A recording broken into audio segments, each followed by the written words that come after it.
miniComfort records. The records for miniComfort are very traditional with a slight variation on the lower. Because the lower appliance is retained by saliva suction, the impression must capture the labial and lingual vestibules down to the root eminences. This is very important. The maxillary cast can be a traditional crown and bridge impression or a cast sent to the lab. We do not articulate these cases. Therefore, the cast may be returned untrimmed, as you can see here.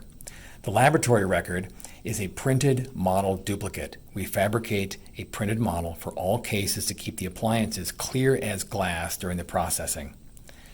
If a patient presents with Class 1, Class 2, or another challenging bite, please send a bite registration. And yes, digital impressions are always welcome. We do have a small fee for the models, but digital is always welcome with Road Dental Laboratory. miniComfort records.